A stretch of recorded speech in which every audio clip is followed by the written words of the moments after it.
What is the worst tropical cyclone? The term worst is thrown around like hotcakes on a griddle, but what actually makes a storm the worst? What storm is truly the worst? What makes a tropical cyclone the worst is subjective, but a few points taken into account are the strength of the cyclone, the death toll, the human impact, and the financial losses. To most Americans, the same few names come up. Hurricane Katrina, the storm responsible for destroying the New Orleans Levee System, and Hurricane Maria, which laid waste to Puerto Rico. Those two storms are among the most notable tropical cyclones due to financial losses, human impact, death toll, and overall strength. One storm, however, while scarcely spoken of, remains at the forefront of those impacted. A horror they will never forget. 10 years ago, in November of 2013, in the far-distant Philippine archipelago, trouble was brewing. A disorganized tropical disturbance in the western Pacific was rapidly intensifying in preparation for landfall in the central part of the country, infrequently impacted by tropical cyclones, especially stronger storms. With maximum sustained wind speeds of 196 miles per hour, a peak pressure of 895 millibars, and an impact in a major city, housing hundreds of thousands of people.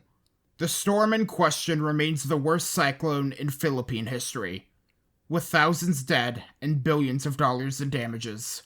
People all over the world were shocked by the death and destruction caused, reminding many of the 2004 Indian Ocean Tsunami, along with Cyclone Nargis in 2008. Super Typhoon Haiyan, also known as Super Typhoon Yolanda in the Philippines, is a storm that makes many shudder. It was a storm that demonstrated the true power and the cost of underestimating the force that we call nature. This is nature's fury. Until now, every tropical cyclone I've covered has been in the northern Atlantic basin. To understand the basics as to how a disaster like Haiyan took place, one must understand where it occurred. The Western Pacific, or Westpac as it's often called. Tropical cyclones that form in the Atlantic and Eastern Pacific are monitored by the National Hurricane Center, located in Miami, Florida. The Central Pacific, designated as the area from 140 degrees west to the international dateline, is monitored by the Central Pacific Hurricane Center in Honolulu, Hawaii. From the international dateline westward to 100 degrees east is the Western Pacific, monitored by various agencies. The agency in charge of issuing advisories, warnings, and names to systems of tropical storm strength is the Tokyo Typhoon Center, part of the Japan Meteorological Agency, or the JMA. The JMA measures the strength of storms using sustained wind speeds inferred through satellite estimations. Recon in the Western Pacific was stopped back in 1987. Unlike the National Hurricane Center, which uses 1-minute sustained wind estimates, the JMA uses 10-minute sustained wind estimates. The JMA's 10-minute sustained winds are vastly different compared to other agencies' 10-minute estimates. So the simple conversion factor of 1.1 or 1.2 to get 1-minute estimates will not work. According to NOAA, the wind estimates cannot be compared between the JMA and the JCWC, which I will talk about momentarily. There is a conversion table that was created by an engineer, and while far from official, it's the best I have to work with, so keep that in mind. On the topic of units, I will be using imperial units. I am aware the main areas affected by Haiyan use the metric system, but given my audience, they are more familiar with the imperial system. I will have metric units on screen when I do refer to imperial units. A separate agency, the Joint Typhoon Warning Center, part of the US military, also issues advisories and forecasts for typhoons in the Western Pacific using 1-minute sustained winds, mainly for military use. I will be using both agencies as reference points, but keep in mind that the analysis reports of these storms are not as thorough as a typical National Hurricane Center report and tend to be inconsistent. Any issues that I have found throughout my research will be mentioned, even if it does end up conflicting with the tone. Some nations, such as the Philippines, have their own names for typhoons that enter their area of responsibility. Hence why Haiyan is called Yolanda. For the sake of my own sanity, I will be referring to the storm as Haiyan. Each member of the United Nations is responsible for warning their respective nations. The 2013 typhoon season was an above-average season even before Haiyan. With an oncoming El Niño in play, that was to be expected. There were already 30 systems going into November, with most of the storms being relatively weak up until August. The most notable storms of the season thus far included Typhoon Solik in July, Super Typhoon Utor in August, Super Typhoon Usagi and Typhoon Wutip in September, Typhoons Fito, Danas, Nari, Wifa, and Kroza, and Super Typhoons Francisco and Lakima in October. At this point, the Philippines had been impacted by 5 systems, with 4 of those making landfall on the archipelago. The strongest, Utor, killed 11 people with 4 remaining missing. What was thought to be a relatively uneventful year for typhoons of the archipelago would change drastically over the course of a single week. Come late October and into early November, the stage was already being set up. But real quick, most people who like these videos are not subscribed to the channel. If you enjoy my content, please consider subscribing. It helps the channel and tells me I'm doing something right. Anyways, back to Haiyan. Haiyan was first analyzed as a tropical disturbance on November 2nd according to the JTWC. Surface analysis shows a broad area of low pressure near Micronesia, embedded within a monsoonal trough. Throughout the 2nd, the low pressure system became better defined, consolidating into a single low-level circulation as it tracked westward. During this period, the system had broken banding features alongside consolidating convections. Environmental conditions ahead of the forming system were conducive for tropical cyclone development. Sea surface temperatures from the southeast of Guam to the eastern coast of the Philippines exceeded 84 degrees Fahrenheit, and low wind shear was predominant along the storm's eventual track. Forecast models suggested that the disturbance near Micronesia would develop into a tropical cyclone within 72 hours, moving westward along the southern periphery of a subtropical ridge. At 3 p.m. Japanese Standard Time, on November 3rd, the JMA designated the system as a tropical depression, with the JTWC following suit. Upon being designated, NWS Guam issued a tropical storm warning for Lusap, Chuuk, and Polawa. A tropical storm watch was put in place for Fenanu and Ulul. 18 hours later, at 8 a.m. Japanese Standard Time on November 4th, the system became a tropical storm and was given the name Haiyan.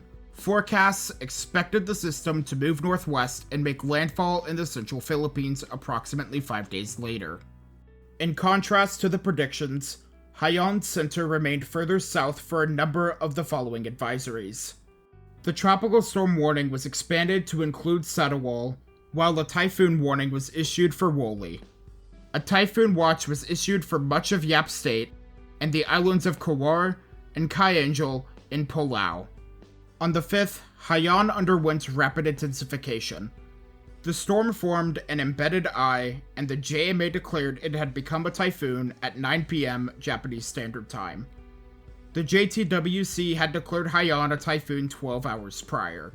Government offices in Melekeok were used as evacuation centers for Palau, and mandatory evacuation orders were issued, though all residents on Kai Angel remained on the island and rode out the storm. Throughout the 6th, the storm continued intensifying, albeit slower than the day prior. Haiyan formed a pinhole eye and became a Category 5 equivalent super typhoon at 9 p.m. Japanese Standard Time. The storm then entered the Philippines' area of operations at 11 p.m. Philippine Standard Time and was given the local name Yolanda. The forecast for the Philippines was dire. To understand Haiyan, both from a meteorological and humanitarian view, one has to understand how anomalous Haiyan was in terms of its track and strength, but I'll speak on the latter later on. Haiyan, for most of its lifespan, was south. Really far south.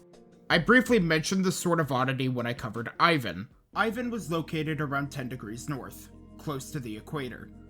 Tropical cyclones tend to collapse near the equator as the Coriolis effect is weak, meaning there isn't enough spin to organize thunderstorms into tropical cyclones. But Haiyan was more extreme. Haiyan was designated as a tropical depression at 5.8 degrees north, a tropical storm at 6.1 degrees north, and a typhoon at 6.9 degrees north. Given the time of year, Haiyan's location makes some sense. In the northern Pacific, the primary steering mechanism for the entire basin is the North Pacific High or Ridge. Think of it as the Pacific's equivalent to the Bermuda Azores High. The Pacific Ridge is often the strongest during the summer, but throughout late fall and into winter, the high-pressure system is displaced to the south. Tropical cyclones do form closer to the equator in the Westpac in November and December. However, the number of those storms is less than the number of storms that form during the peak of typhoon season, and vary wildly in strength. While it was odd that Haiyan rapidly intensified that far south, it wasn't unheard of. It happened the year prior. In December of 2012, Super Typhoon Bopha made landfall in Mindanao as a Category 5 super typhoon with 1-minute sustained winds of 175 miles per hour. Bopha's impacts were devastating, hitting an area of the Philippines that was not subject to high-end tropical cyclones, killing nearly 2,000 people. Given that Bopha was the deadliest typhoon in the Philippines of the 21st century before Haiyan, the Philippine government had to look at what went wrong during Bopha and apply it to the preparation for Haiyan. But that didn't happen.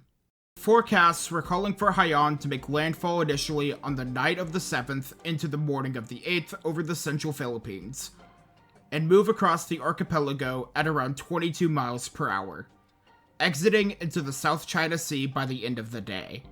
Predicted impacts included rainfall totals ranging from 7.8 to 15.5 inches, hourly rainfall rates of 0.4 to 1.2 inches per hour within 370 miles of Haiyan, and storm surge heights over 23 feet across the Visayas region.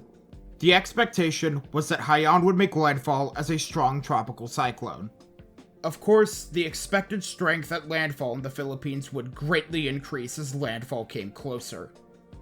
So preparations had to happen fast, and locals needed to get out as soon as they could. But that was easier said than done. Let's take a step back and push Haiyan to the side for a second. We need to talk about the nation of the Philippines itself. The Philippines was, at the time, a newly industrialized nation with a population of 99.7 million people. The archipelago where the nation lies spans thousands of islands but is generally defined by 3 main areas: Luzon, the northernmost and largest island, Visayas, containing the central islands, and Mindanao, the southern largest island. The nation is separated into 17 regions and 82 provinces. The primary regions relevant to Haiyan are Eastern, Central, and Western Visayas, Bicol, and Mimaropa. I'll mention specific provinces when I get to them. In terms of typhoons, the vast majority of them impact Luzon, specifically the northern part of the island, which is not as densely populated compared to the Manila metro. Given the sparse population, typhoons that move through Luzon are often incredibly powerful, but with minimal impacts compared to what one may think. One example of such is Super Typhoon Goni of 2020. While it did do $1 billion in damages, the storm only killed 32 people. The largest population center in the country is the Manila Metro, located in southwest Luzon. But other populated areas outside of Manila that are relevant to Haiyan are Ormoc City, Cebu City, and Tacloban City. There are 2 important governmental agencies for typhoons: the Philippine Atmospheric, Geophysical, and Astronomical Services Administration, or PAGASA, and the National Disaster Risk Reduction and Management Council. On November 6th, PAGASA began issuing public storm warning signals, or signal warnings. The public storm warning system at the time ranged from Signal 1 to Signal 4, with Signal 1 meaning minimal impacts are imminent in at least 36 hours, and Signal 4 meaning destructive impacts are imminent within 12 hours. After being named Yolanda, the system was closely monitored. From the 7th and into the 8th, more signal warnings were issued. By the evening of the 7th, signal warning number 4 was declared for eastern Samar, Leyte, southern Leyte, and Biliran Island. Throughout the 8th, signal warnings progressively expanded as Haiyan trailed through the archipelago. With just a couple days before landfall, preparations began shortly after entering Pegasus area. On the 5th, police forces in the Bicol region were placed on the highest security alert status to maximize the response to the potential destruction that Haiyan could bring. Police were being deployed, and all the relief and response plans in Bicol were mapped out and finalized, as officials stood by for potential mandatory evacuation orders and relief and rescue missions. 6,000 policemen in the region of Eastern Visayas were ordered to be at their respective stations to assist local governments in preparing for the storm. Schools began closing across the region, and evacuation orders were issued across Visayas. The military and police forces were on high alert, and President Aquino III continuously pressed people to prepare, citing the danger of storm surge in Ormoc, Kianagan, Reggae Gulf, and Limon Bay. Sources in other areas are limited or lost to time. The response to Haiyan from the Philippine government was a disaster that started with the preparations for the storm, which were an unorganized mess at best and almost nothing at worst. The underlying issues that led to such a botched preparation can be tied to 4 issues specifically: the governmental system of the Philippines, typhoon history in Eastern Visayas, government distrust and economic inequality, and the timing of Haiyan. The first underlying issue of the disaster response boils down to the Philippines' governmental structure. In comparison to, let's say, the United States, one could think of provinces as the Philippine equivalent to states in a way. One major difference is that the Philippines lacks a strong central government, with provincial governors and local leaders having almost complete autonomy in dealing with local problems. Given that there are over 100 spoken languages in the Philippines, the way the Philippine government is structured allows for increased political stability. But it also means that coordinated disaster response was difficult, and actions taken by each province could vary drastically. The Philippines enacted the Disaster Risk Reduction and Management Act in 2010 to try and streamline the national response plan. However, the system in place suffered from various challenges rooted in its institutional structure. One primary root relevant to the point at hand, the DRRM, lacks high-level institutional leadership that can rigorously pursue and direct DRRM initiatives at all levels in the government bureaucracy. In comparison to the preparations for something like Hurricane Ivan, the states of Florida, Alabama, Mississippi, and Louisiana had some degree of autonomy in their preparations. However, the actions taken and how the states handled them, especially in Florida and Alabama, were similar. In the case of Haiyan, while provinces like Cebu, Bohol, Southern Leyte, and Eastern Samar were taking somewhat similar actions, other provinces and municipalities were not preparing for a worst-case scenario. No place was better at the total indifference in the preparations for Haiyan than Tacloban City. According to a research article by Colin Walsh, communication between the central government and local government was full of distrust, political competition, and blame games, slowing down preparedness efforts. The mayor of Tacloban City belonged to a rival political family, supposedly involved in the assassination of President Aquino's father. The distrust and rivalry led to stifled collaboration and inconsistencies in communication, hampering preparedness and relief efforts. The mayor of Tacloban City issued evacuation orders, but that was not confirmed by the central government, who then proceeded to investigate the mayor for allegedly failing to adequately prepare his city ahead of the disaster. The distrust between the national and local levels translated into inconsistencies in messaging, creating confusion among citizens and communities. High-level officials stayed at their beach houses the night of Haiyan, despite evacuation orders given by the government. Tacloban City had no proper contingency plan, and the Natural Disaster Republic Act was not fully implemented at that time. Many residents and government officials blamed the lack of action by both the local municipalities in some locations such as Tacloban City on the lack of severe typhoons striking the area. Many residents in Tacloban City and across the islands of Leyte and Samar blamed the lack of action in preparation for Haiyan on the scarce number of severe typhoons. To be fair, they are correct.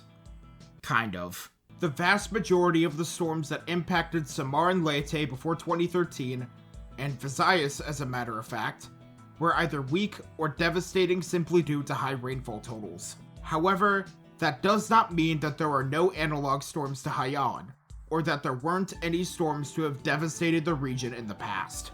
There are a few, but those storms that were deemed to be similar track-wise were still drastically different. According to Digital Typhoon, among the top 10 similar tropical cyclones to Haiyan, not counting storms after 2013, one of those was a tropical storm.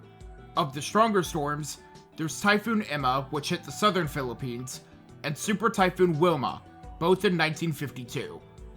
Then there's Typhoon Nelson, which made landfall in southern Leyte and traveled across various provinces in Visayas in March of 1982. Typhoon Mike also followed a similar path to Nelson. There was only one that took a nearly identical track to Haiyan through Samar and the province of Leyte.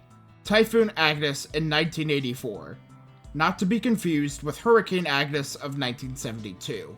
On November 4th, 1984, Typhoon Agnes made landfall near the town of Mercedes, with 10-minute sustained winds of 120 miles per hour, or 1-minute sustained winds of 140 miles per hour. It weakened significantly as it stayed over the southern fringes of the island of Samar, but notably, it made direct landfall on the southern city limits of Tacloban City. It was weaker, but still considerably powerful. Information on Agnes's effects in Leyte is minimal, likely due to how enactment of martial law from 1972 to 1986 suppressed press and journalism. Agnes is the only real analog to Haiyan, and comparing the two side by side, given the limited information, provided plenty of reason to believe for those who weren't paying a ton of attention to Haiyan that it would just be another storm. Along with a hesitation to evacuate on account of limited previous storm experience, there was also a very deep mistrust of the government. Local communities distrusted the government institutions that were in place. In Tacloban City, the migrant population fleeing violence from other provinces was quick to dismiss the evacuation orders, believing the orders were just an excuse to evict them from their settlements. Those people turned to other sources. From both the stances of the media and local government officials, both failed to properly explain what storm surge even was before Haiyan's landfall.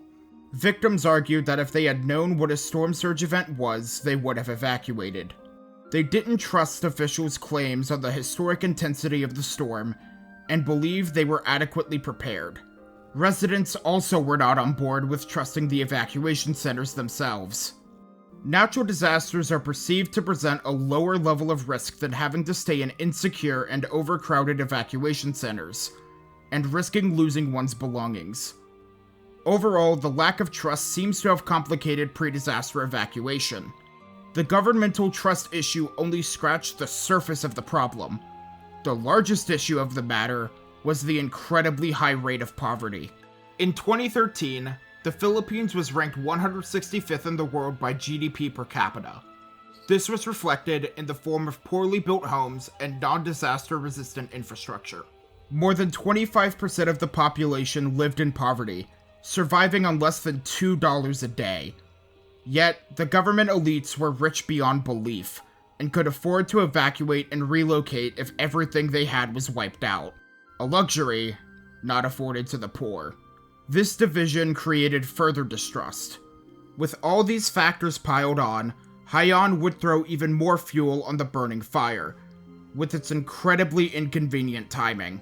In September, the national government dealt with a civil conflict in two cities on the southern island of Mindanao. In October, A 7.2 magnitude earthquake struck Bohol. These two events depleted the already small supply stores before Haiyan even hit. In short, the governmental structure of the Philippines, the lack of severe storms impacting Visayas, government distrust, and widespread poverty created a perfect example of complete and total failure in disaster preparation. That being said, with the absolute scale of destruction Haiyan would bring, even seamless preparation would have still wrought a similar outcome, as one simply cannot prepare for a storm of such a scale. What would happen next would put Haiyan in the history books, in the worst way imaginable.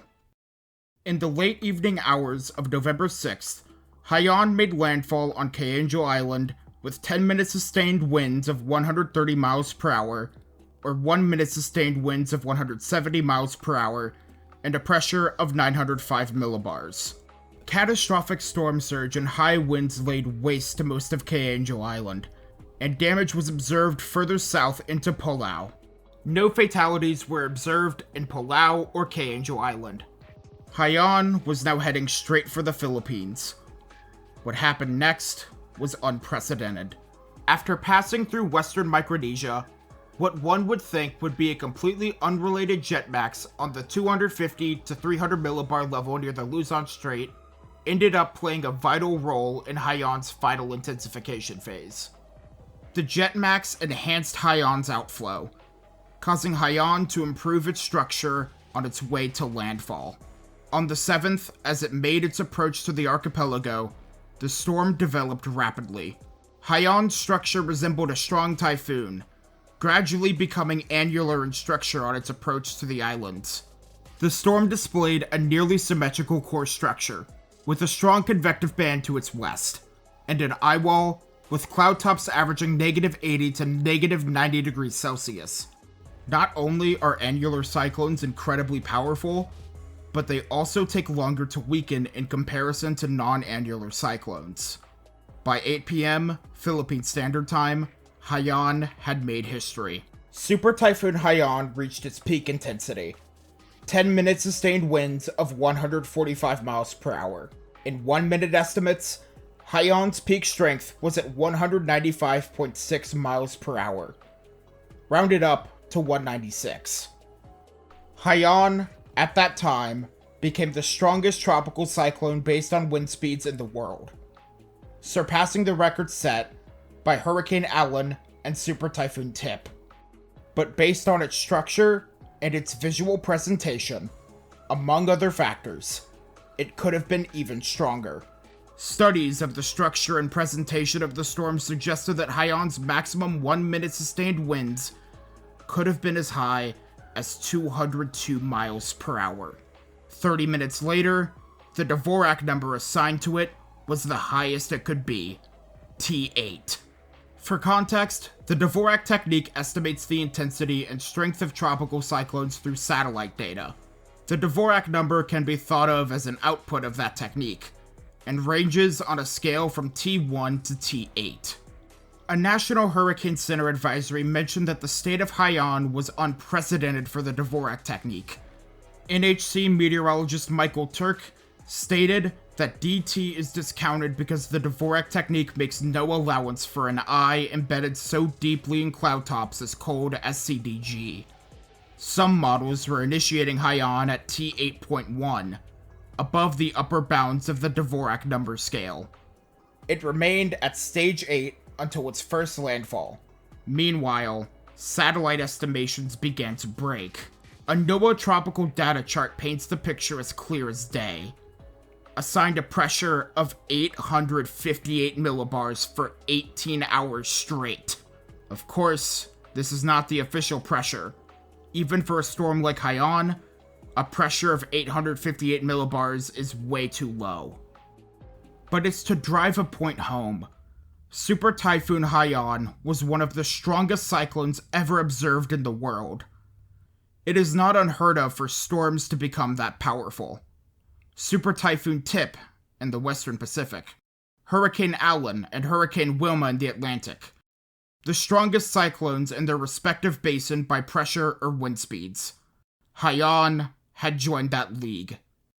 But there was one major difference between those storms I mentioned and Haiyan. While Tip, Wilma, and Alan eventually weakened before their landfalls, Haiyan was the only one that maintained its peak intensity up until its landfall, becoming one of the strongest landfalling tropical cyclones ever recorded. The residents who believed Haiyan would just be some other storm quickly realized in the early morning hours of November 8th how wrong they were. Residents across southern Samar and Leyte knew something was off even before it made landfall. This wasn't some weak storm. This was a different beast entirely. At 4:40 a.m., Philippine Standard Time, Haiyan made landfall in Guyuan, eastern Samar, at peak intensity. 16 to 20 feet of storm surge crashed upon eastern Samar's coastline, but it was what happened on the island of Leyte that made Haiyan unforgettable. The storm's core was disrupted due to land interaction, but Haiyan only weakened slightly as it came towards Leyte. Tacloban City sits on the San Pedro Bay. As the storm approached the Philippines, the water was pushed southward, out of the bay. But while crossing, the wind supporting this phenomenon changed directions. The storm was moving fast at 24 miles per hour, and the worst-case scenario for Tacloban City was ongoing. Storm surge was amplified as the waves funneled into the San Pedro Bay. Haiyan moved over to Los Leyte at 7 a.m. Philippine Standard Time, slightly weaker than before. But make no mistake, despite the lower winds, the storm surge peaked upon its second landfall. The combination of the size, pressure, movement speed, and the local geography of the San Pedro Bay created a storm surge that was less of a gradual buildup of ocean water, like how storm surge usually is, but rather it resembled a mini tsunami as storm surge peaking at 24.6 feet came crashing into the shore. Local anecdotal evidence suggests that the storm surge could have peaked in Tacloban City at 27.9 to 29.8 feet according to NOAA. Hurricane Katrina's storm surge in Mississippi was anywhere from 25 to 28 feet. Unlike Katrina, which was a Category 3 hurricane at landfall, Haiyan was a high-end Category 5 Super Typhoon. A storm with a pressure at its second landfall that could have been as low as 888 millibars, based on pressure gradient analysis from recorded pressure readings in Tacloban City. And that peak storm surge was in a city home to over 200,000 people. Families screamed in horror as they watched the storm surge tear their children away from their arms and rip their homes to shreds. Hospitals scrambled to evacuate patients from lower levels into more sturdy structures. People clinged onto anything they could to survive, enduring the onslaught for hours. Lieutenant Colonel Fermin Caranan, a member of the Philippine Air Force, was preparing for the storm when it struck. His building was ripped to shreds by the ferocious winds and strong waves. Clinging to the wooden beams, he and his men, one by one, began falling into the water, separating them. Caranan grabbed onto a wooden truss from the roof and clung to it for 5 hours while being buffeted by waves. After the waves died down, he paddled his makeshift lifeboat towards land, ending up in a neighboring province. Cut and bruised, he noticed a boy about 7 years old floating nearby, clinging to another piece of wood. Caranan got the boy and made it to a nearby village, handing the boy over to the police, then limped 5 miles to an army outpost. Similar stories of survival were constant throughout among those who withstood the test of Mother Nature. But Haiyan was not done yet. The storm began to weaken due to land interaction. Its satellite appearance showed a storm that was struggling, yet it still maintained Category 5 strength as it ran across most of the Philippine archipelago. At 9:40 a.m., hitting Bantian, Cebu, and an hour later, Bantian Island, Cebu. Then at noon, Concepcion, Iloilo. All of those landfalls were at Category 5 strength. The storm finally weakened to a Category 4 typhoon as it struck Busuanga, Palawan at 8 p.m. Across Visayas, Haiyan's fury tore communities apart with its high winds, high storm surge, and heavy rains. Rainfall totals peaked at around 11 inches in the archipelago. Inland flooding was limited due to Haiyan's fast-moving nature. By the end of the day, Haiyan was out of the country. But it wasn't done yet. Haiyan's 6 landfalls in the Philippines caused the core structure of the storm to be heavily disrupted. As Haiyan moved into the South China Sea, it would only weaken as time progressed, due to decreasing sea surface temperatures and increasing wind shear. The system did make attempts to reorganize. However, the worsening environmental conditions nixed any chance of a comeback. In Vietnam and China, the main threat was expected to be heavy rainfall, with forecasted rainfall totals of roughly 4 to 8 inches, with estimated peaks up to almost 16 inches expected in the area. Even though it was expected to weaken, the countries of China and Vietnam quickly prepared for the storm's arrival. On the 8th, Vietnam's Prime Minister, Nguyen Thao Dung, activated the highest state of preparedness for the country. Most of those who evacuated in the central part of the country returned home when Haiyan made landfall in the northern provinces. Each of the provinces had stockpiles of food, water, shelter, medical supplies, and sanitation equipment already in place. The government carried out its greatest evacuation plan ever, mobilizing 460,000 members of the Vietnamese military and other forces to support the evacuation of around 858,000 people. China's National Meteorological Center issued a red typhoon warning, the highest alert in its typhoon warning system. Flights were cancelled in Hainan, and residents braced for impact. Haiyan's structure continued to degrade as it came in close contact with Hainan.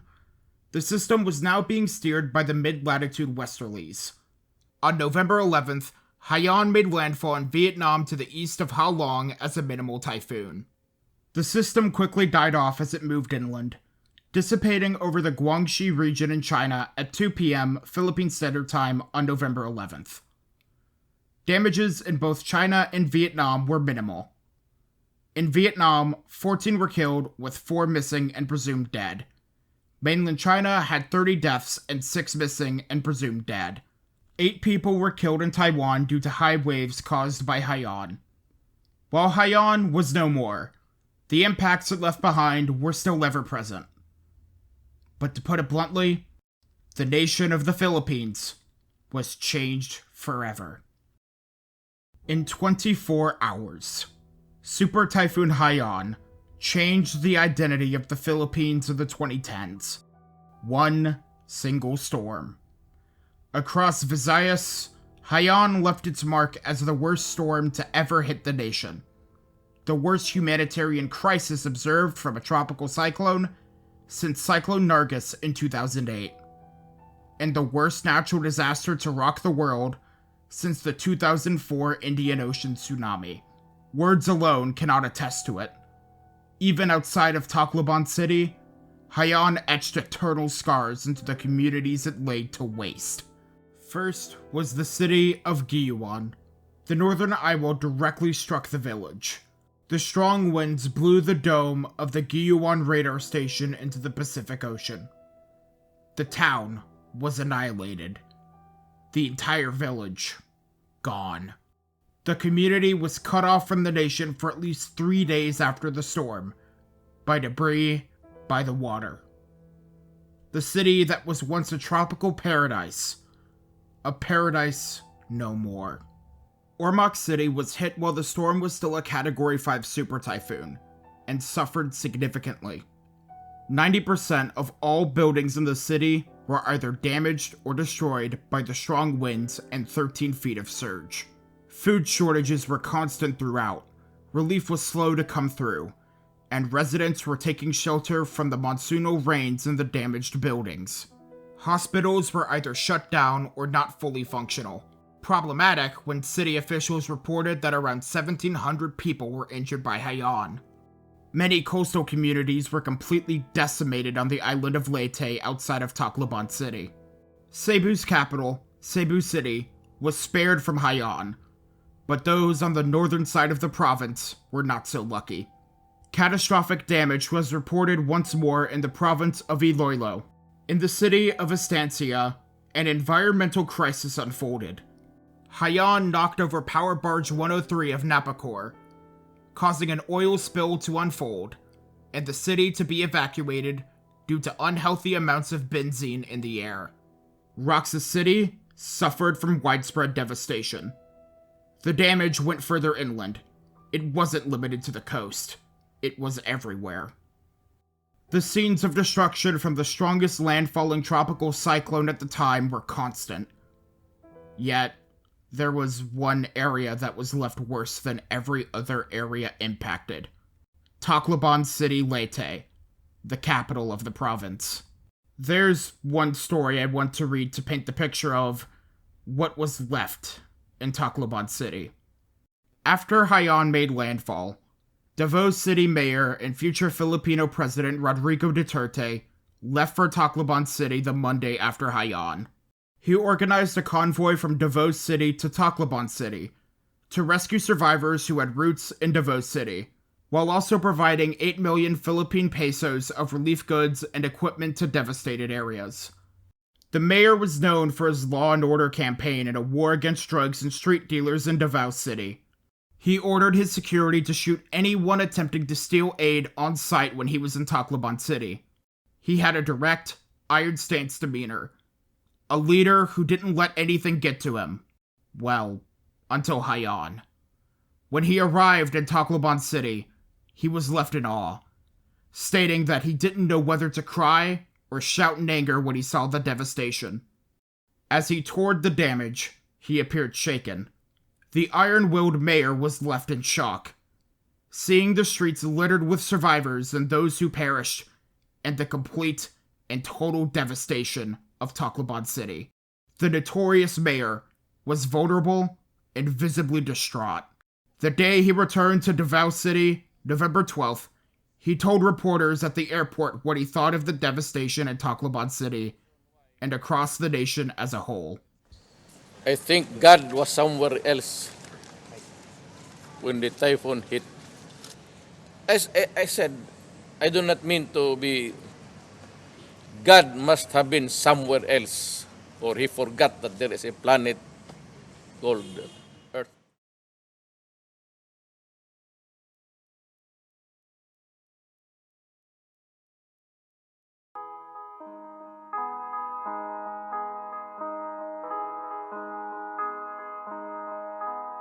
This was it. Super Typhoon Haiyan moving over the Philippines this weekend. Tonight, a humanitarian crisis of enormous scope playing out. It is a very desperate situation, among the most desperate I've seen in covering disasters over the last couple of years, Jake.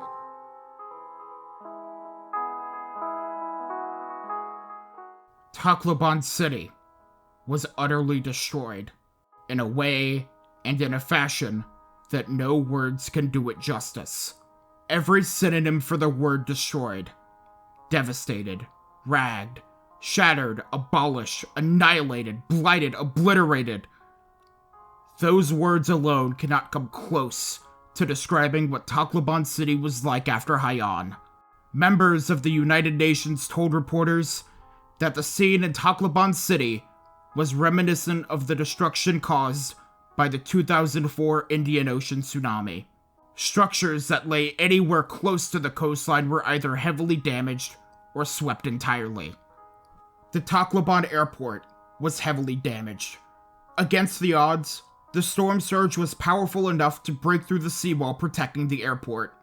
It literally smashed open stretches of the seawall and washed away concrete buildings. That's something new for this country, CNN reported. Glass was shattered at the airport tower. The terminal was leveled. Airport manager Efren Nagrama told Reuters that they were clinging onto anything for dear life, praying for the water to subside. It was like a tsunami. We escaped through the windows and I held onto a pole for about an hour, as rain, seawater, and wind swept through the airport. Some of my staff survived by clinging to trees. I prayed hard all throughout until the water subsided. All across Tacloban City, houses were shredded to pieces, and the remnants laid on the streets. Cars were thrown up against the walls of damaged buildings. Ships that were in the bay were thrown inland, resting on top of cars and what was left of homes and businesses. The storm surge wiped everything nearly off the map up to a kilometer inland. According to government officials, they had never seen anything like this before. The sights in Tacloban City after Haiyan were unlike anything the world had seen from a tropical cyclone in recent memory. The images were shown worldwide of the devastation caused in the developing nation. Images from such a destructive cyclone had not been seen since Hurricane Katrina in 2005. People still vividly remembered the images of victims screaming on rooftops, begging to be helped in New Orleans after Katrina. But in Tacloban City, after Haiyan, there were no rooftops left for people to stand on. 90% of all buildings were either damaged or destroyed.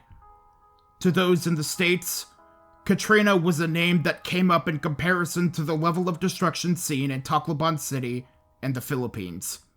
But that isn't an apt comparison. In reality, there is no comparison. Haiyan is in a league of its own. One could make a comparison to Hurricane Otis of 2023, however the situation is still ongoing at the time of recording this. The only comparison that can truly be made to Katrina was what was left on the streets. Hundreds upon hundreds of dead bodies. All across Leyte, in the areas surrounding Tacloban City, dead bodies littered the streets. Many were left mourning those who they had lost. Those who remained on land were placed in body bags and buried in mass graves, such as the one at the Tacloban airport. Those who came to report the news saw the boats on the bay in the Pacific Ocean, thinking that the locals were back to fishing. In reality, they were searching for bodies. Early estimates put the death toll on the island of Leyte alone at 10,000. The death toll from Super Typhoon Haiyan stands at 6,352, with 1,071 missing and presumed dead. According to the Filipino government, Haiyan killed 6,300 people in the nation alone, with 1,061 missing and presumed dead. The damage total in the nation stands at $2.2 billion US, or 95.48 billion pesos. Super Typhoon Haiyan remains the single deadliest and costliest typhoon to ever hit the Philippines since reliable records have been kept. With all the damage done, the humanitarian crisis that unfolded was among the worst seen in recent memory. Hospitals and clinics across the Philippines were left with nothing. The cries of suffering, the elderly, men, women, and children, echoed through the halls of all the clinics and hospitals that remained. The makeshift hospital at the Tacloban airport was full of the painful screams of the injured, all being treated without the luxury of anesthetics. Those in Tacloban City and across Leyte, Samar, Cebu, and other provinces were left with no food, water, or electricity.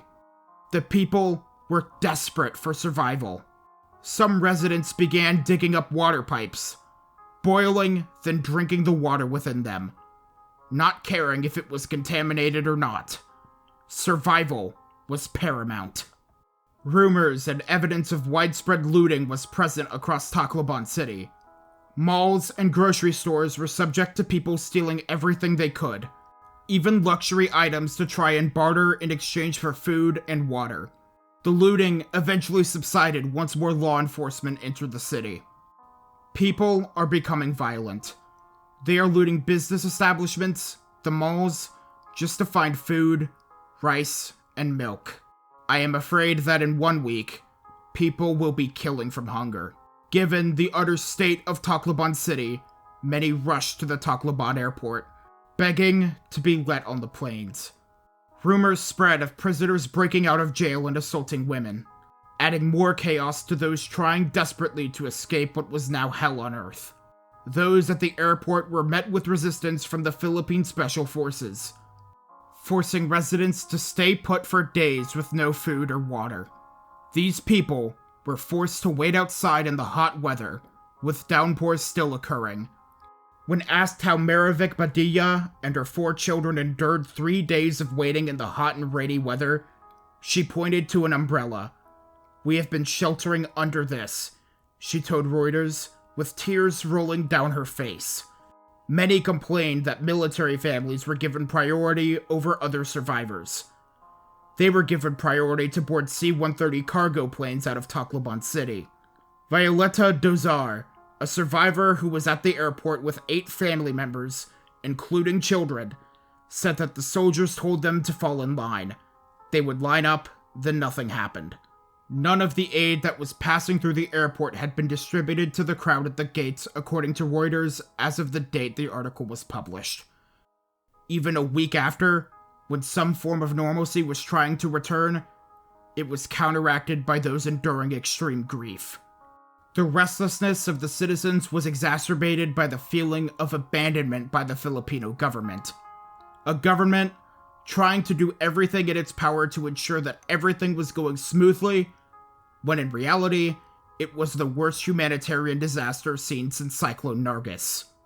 President Aquino declared a state of national calamity on November 11, 2013, for portions of Visayas to hasten the recovery, rescue, relief, and rehabilitation efforts. An action seen as too little, too late. Aquino and his administration were very defensive in the handling of the disaster. To give the administration some sort of credit, the disaster was on a scale that no matter who was in charge, the response would have been a train wreck given the structure of the Filipino government. However, it was the additional comments by his administration, observations from foreign journalists, and the slow action taken that cemented the failure of Aquino's administration.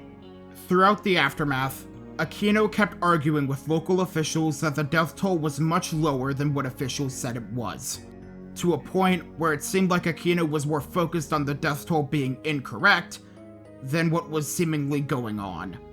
His criticism of the initial death toll continued when he eventually visited Tacloban City, and still argued the death toll was much lower than what locals said it was. Secretary Mar Roxas claimed that law and order was not breaking down, telling reporters that it is wrong to say that there is lawlessness in the city. Local officials were victims of the tragedy in itself, mourning and overwhelmed over not just what the city had lost, but the family members they lost as well. When protesters arrived at the president's mansion in Manila months after the storm, they were turned away by security. Global media journalists said that the Aquino administration was unorganized. CNN's Anderson Cooper said what was happening in Tacloban City was a demolition, not a construction job. There's no real evidence of organized recovery or relief. It is a very desperate situation, among the most desperate I've seen in covering disasters. You would expect perhaps to see a feeding center that has been set up for 5 days after the storm. We haven't seen that, not in this area. There was one action taken by the Philippine government that was a vital move for the country. After the typhoon hit, the Philippine government sent requests for international assistance to multiple countries. What followed was one of the largest international responses from governmental and charitable organizations and individuals to a disaster in the Philippines in recent memory. Countries from around the world announced after the storm that they would be providing aid to the Philippines in the form of monetary donations, relief workers, hospital ships, and troops. From small countries such as the United Arab Emirates, Qatar, and Kuwait, to larger countries such as Sweden, South Korea, and Canada. At least one country from every continent except for South America provided international aid. although some countries had ulterior motives. Even Typhoon battered Vietnam, which was still undergoing relief operations from Haiyan, sent $100,000 to the Philippines. There are 3 countries I want to highlight and talk about in depth, though: the United States, Japan, and the United Kingdom. On November 9th, in Washington, D.C., the U.S. government received the Philippine government's request for humanitarian assistance. In most humanitarian disasters, the U.S. Aid Office of Foreign Disaster Assistance has enough response options to handle requests for aid by themselves. However, Haiyan was different. In the case of Haiyan, the situation was so catastrophic that the Department of Defense was called in, providing additional response options to help with the relief effort. Upon receiving the request, the U.S. Pacific Command directed the Marine Corps Forces Pacific to lead military relief operations in the Philippines, with the 3rd Marine Expeditionary Brigade serving as the tactical mission commander on the ground. The USS George Washington was deployed to the archipelago. Immediately after the storm, the U.S. military, alongside its counterparts in the Philippines, were able to respond quickly due to many pre-positioned U.S. assets throughout the region. At the Tacloban airport, members of the Philippine Air Force cleared out the runway for the U.S. Marine Corps to start delivering aid. On the 10th, the suitcase staff of the brigade deployed to the Philippines. Upon arrival, the brigade established a center of command at Villamor Air Base. Once the state of national calamity was issued, the brigade was fully deployed to areas hit the hardest in Visayas. On the 16th, control of the situation was handed off to Joint Task Force 505, led by Lieutenant General John E. Weisler, and led relief efforts until it was disestablished on December 1st. The United States military, specifically the Marine Corps, was instrumental during the immediate emergency phase in the aftermath of Haiyan, flying cargo planes in as soon as possible to provide relief supplies and evacuate those who were wounded to Manila. U.S. Marines were among the first to arrive on the ground in Tacloban City, with Filipinos praising the work done by the U.S. military. "I am so thankful for the U.S. soldiers," said Lolita Militante, 80, who helped her frail husband, Graciano, 88, board a packed C-130. In total, the United States provided roughly $87 million in aid. At the peak of the relief effort, 13,400 military personnel were present from the Marine Corps, Navy, and Air Force. 66 aircraft were involved, and 12 Navy vessels responded in total. On November 10th, Japan announced it had dispatched an assessment team consisting of 2 personnel from the Ministry of Foreign Affairs and GICA, based on the request of the Philippine government. The Japan Disaster Relief Medical Team was sent to the affected area soon after. On the 18th, Japanese assistance arrived in the Philippines, and it was the largest overseas aid deployment in Japanese history at the time. For the first time since Japan's occupation of the Philippines in 1944, members of the Japanese military set foot and were active in Leyte. 2 vessels carrying 6 helicopters left the western port of Kure and were scheduled to arrive that Friday. The Japanese military deployed the JDS Issei and JDS Osumi, along with 2 aircraft. Members of the Japan Disaster Relief Team were deployed, alongside 1,180 members of the Japanese Self-Defense Forces. The Japanese military got to work quickly, dispatching aid and helping residents. Japan sent a total of $52 million in humanitarian aid. The single country that gave the most aid to the Philippines after Haiyan was the United Kingdom. In total, the United Kingdom donated $131 million in aid. Prime Minister David Cameron announced that the HMS Daring, stationed at Singapore, would travel at full speed alongside a RAF C-17 transport plane. Soon after, he announced the HMS Illustrious would be deployed and was expected to arrive on November 24th. On November 17th, HMS Daring arrived in the Philippines and quickly got to work to provide relief to the more remote areas alongside Tacloban City. although there was some controversy regarding one country in particular, China. Originally, China only pledged $100,000 to the Philippines. After immense condemnation from China's citizens and the international community, they deployed the peace arc. However, they still donated the least out of the major world powers, likely due to land disputes in the South China Sea with the Philippines.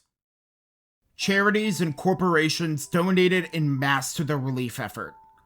Millions of dollars were donated from just those two types of organizations.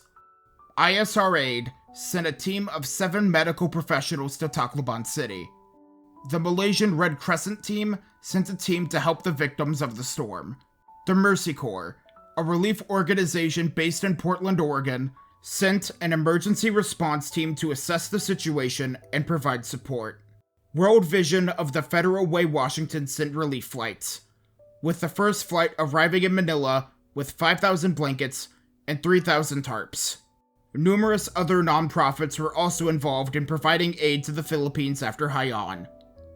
The line didn't stop with charities. Businesses also stepped up. IKEA donated $2.7 million. South Korea's Samsung Group provided $1 million in humanitarian aid. And the Coca-Cola company suspended their ad campaign and said that they had donated $2.5 million of their advertising budget to the relief efforts as of the 25th of November. Many other businesses made various donations or hosted donation drives for the Philippines. Celebrities were also involved. One of the most well-known cases was with Stephen Colbert, currently the host of The Late Show with Stephen Colbert, but at the time he was the host of The Colbert Report on Comedy Central.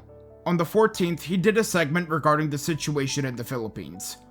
More on the fact that China was only donating $100,000.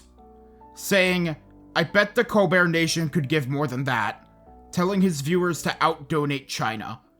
In total, the Colbert Report's fundraising efforts from his viewers gave nearly $250,000 to Convoy of Hope. Artists Rihanna and Ludacris also donated to organizations active in the region. In March 2014, a music concert was held in New York City to raise funds for Haiyan relief. All proceeds from ticket sales were donated to charity. The world was united to support a nation left in shambles. To many, there was one sentence that described the world's response to Haiyan: "We are all Filipinos." Filipinos were doing their best to help each other as well. People across the Philippines traveled to Leyte themselves to help their family members or those who remained. Many Filipinos turned to faith, giving them hope for a better tomorrow. Slowly but surely, things would begin to turn around. However, when the initial aid started to slow down, the conversation changed to the Aquino administration. As the world would soon see, Haiyan laid the foundation for the movement that would define the Philippines for nearly half the decade. The Philippine government's response to Haiyan was a complete and utter failure. I already mentioned the controversy that happened the few months following Haiyan, but the controversy continued into the next few years. On October 29th, President Aquino signed an 8,000-page document dubbed the Comprehensive Rehabilitation and Recovery Plan, or CRRP. The total funding requirement for the plan's implementation was 167.86 billion pesos, or $4 billion US dollars. It took nearly a year before some sort of comprehensive plan was put in place, resulting in residents believing that Aquino and the Liberal Party just didn't care about helping those who needed it. It was during the storm's first year anniversary that the sentiment against Aquino became more widespread. On November 8, 2014, thousands of survivors and supporters gathered and protested Aquino's handling of Haiyan. Adding fuel to the fire, Aquino did not visit Tacloban City. He instead visited Guyuan, except the number of battalions of soldiers he deployed and the go signal he gave to mining companies, as well as big businesses to help rebuild the devastated areas in accordance with their interests. Aquino was quoted in reports lashing at his critics. Aquino's administration was criticized for the prioritization of military deployment over relief, the late arrival of said relief, the reliance on big business groups and NGOs for providing aid, and the imposition of no-build or no-dwelling zones that drove people away from their lives and moved elsewhere.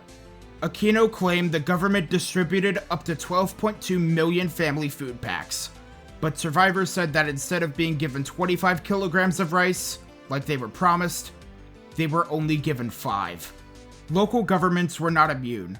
In Ormoc City, Lucy Torres Gomez voiced concerns that the local government would favor party mates and even pressure political opponents to switch allegiances in exchange for relief goods. I do not live in the Philippines, but based on my findings, I argue that the response to Super Typhoon Haiyan laid the foundation for the start of the populist movement in the country, which ultimately led to Duterte's win in the 2016 election. Haiyan disrupted the social contract that was established during Aquino's term. The social contract was a 16-point agenda aimed at creating social and structural change, attempting to ease the tension between the poor and the wealthy.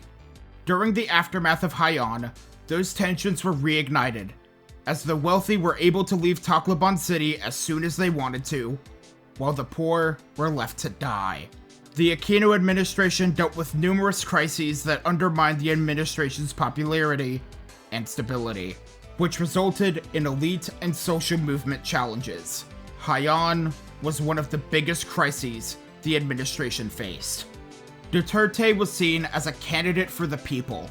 Many remembered how he was visibly distraught over what he saw in Tacloban City, in comparison to President Aquino, who was painted as a man who did not have empathy for his people. Haiyan wasn't the main reason Duterte got elected. While it didn't provide an avenue for a regime change by itself, it did provide an area for populist performances against Aquino that sparked narratives that would fuel the populist challenge of Duterte during the 2016 presidential election. The criticism surrounding the response to Haiyan, planting the seeds for the populist movement, coupled with online trolls and disinformation, resulted in Duterte being elected with nearly 40% of the popular vote. As to how Duterte's presidency went, he was one of the most popular presidents in recent memory in the country. Although he is being investigated by the International Criminal Court for human rights violations in his anti-drug campaign. The Philippines attempted to stop the investigation, it was rejected, and the investigation is still ongoing. Speaking of public movements, let's talk about climate change. Climate change is a hot-button issue amongst everyone right now. For those in the States, the issue has become politicized to a point of where it's not even funny. For that exact reason, I make it a priority of mine to avoid talking about climate change in these videos.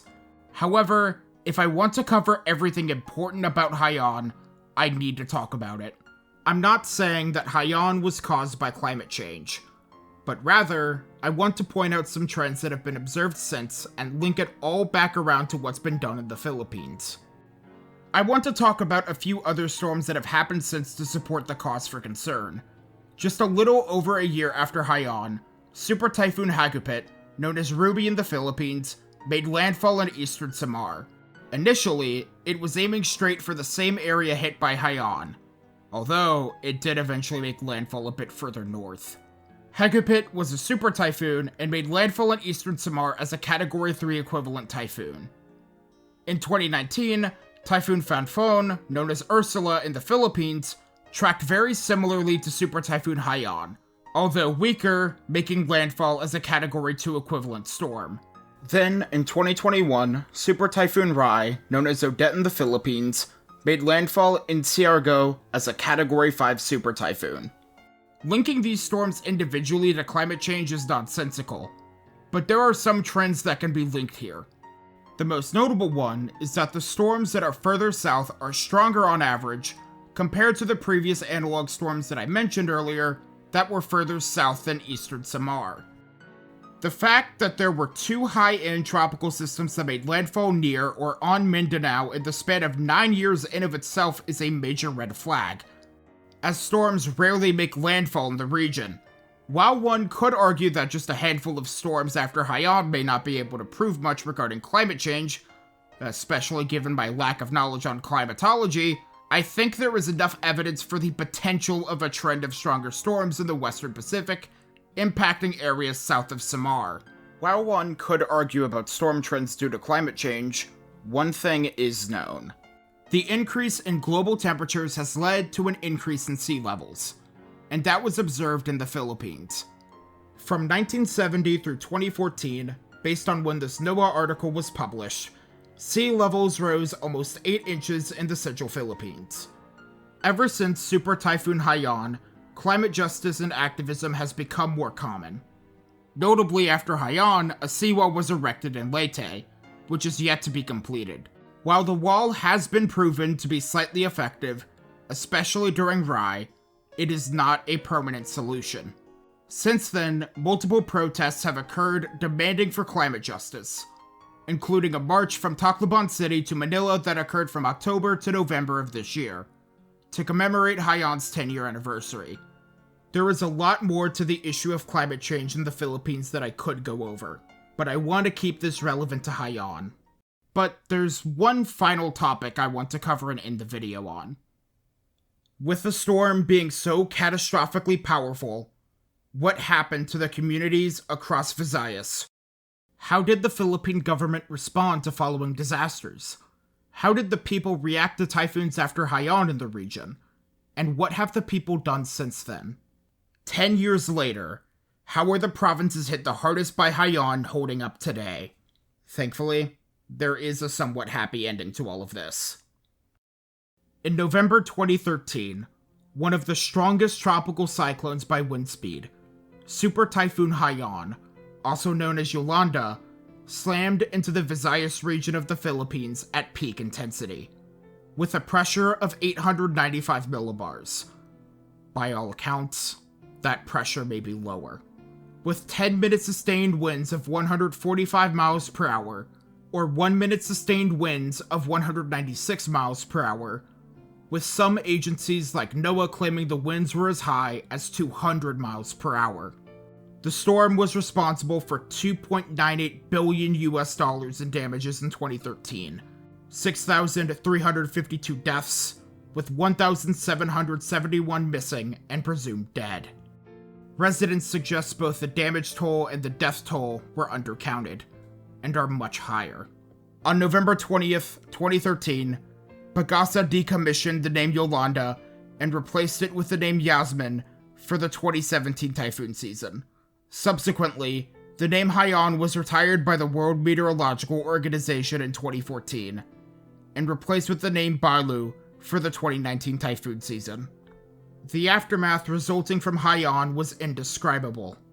An unorganized central governmental response, in combination with a population that distrusted the government, created a recipe for utter chaos on the ground.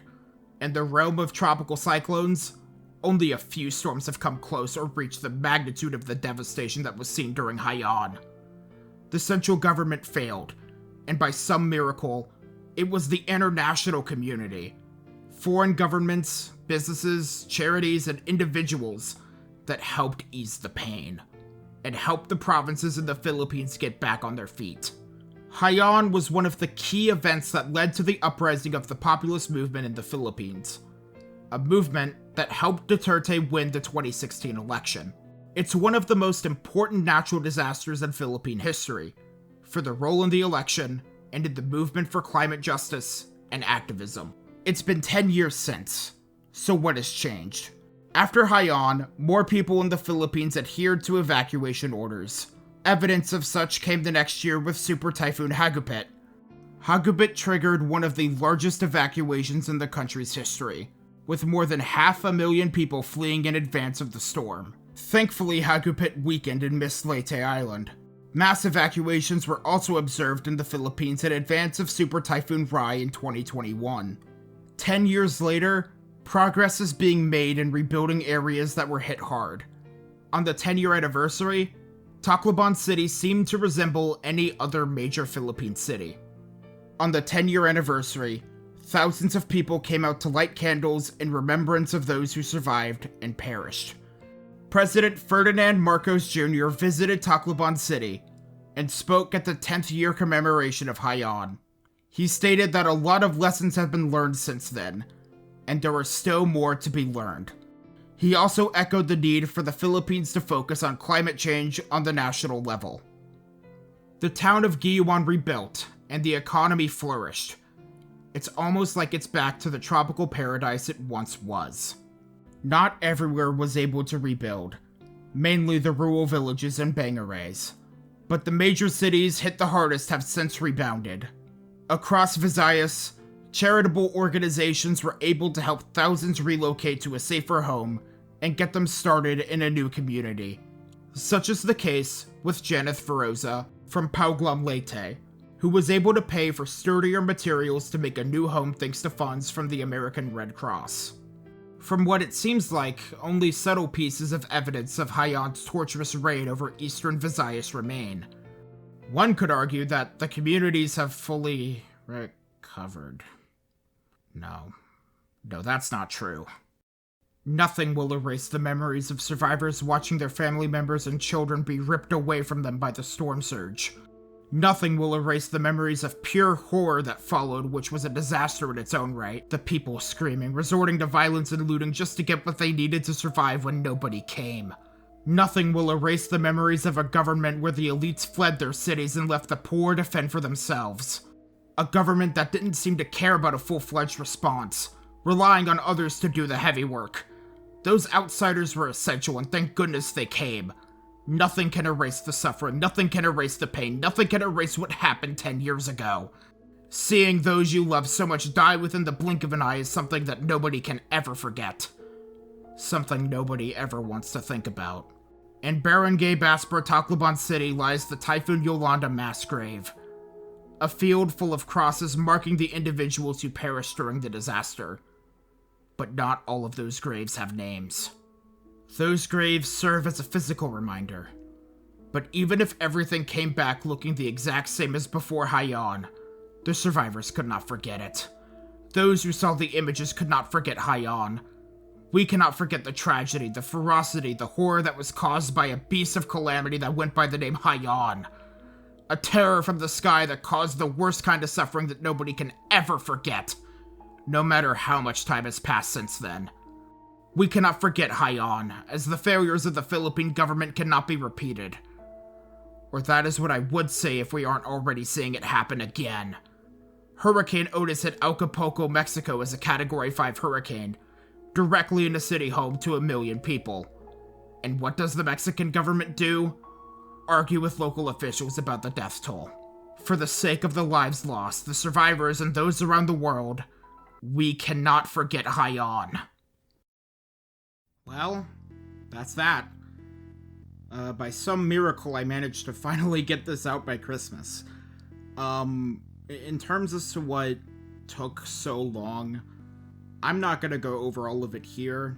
I have the end of the year retrospective for that, but a lot of stuff regarding my mental health, and also just a lack of time due to college.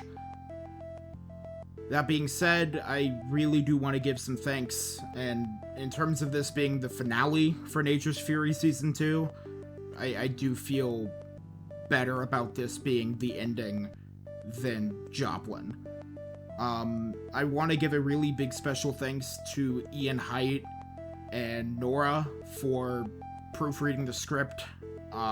They did it unconditionally, and I cannot thank them enough for their work. Their work on proofreading the script was absolutely instrumental on this coming out as well as it did. I also want to give a really big special thanks to Neptune, who composed the remix of Empty House that was used during the Aftermath segment. If you want to listen to more of his stuff, his channel is linked in the description. And of course, special thanks to Celtic White for letting me use their character stills, Xavier for letting me use his icons and his animation from the 2013 Pacific Typhoon season. His channel will also be linked in the description.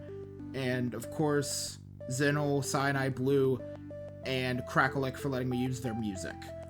And of course everyone else for being so patient with me. Special thanks to those subscribed to the channel Patreon or are a YouTube member. Those being Ace Cooper, Montpellier, and that dude at the Alfie's Army tier, Heldrake Zero at the Elf Junior tier, and Basilius of Stupidonia, Dante DMC, Epics, Hannah Stormer, Jake Ario, Kara Kelly, Liz Swaff, Neon Binary, Sandra Dunn West, Tanner Lepper, Tefu, Van Granny, and Worm Off the String at the Elf Mini tier, alongside those at the Elf Supporter tier who are listed on screen. For those interested in potential behind-the-scenes content, such as scripts, full interviews, and director's commentary from me on my older videos, consider joining the Patreon or becoming a member. It helps me financially and will allow me to do in-person interviews in the future. That being said, I'm Alferia, you all have a good night, you all stay safe, and I'll see you all soon.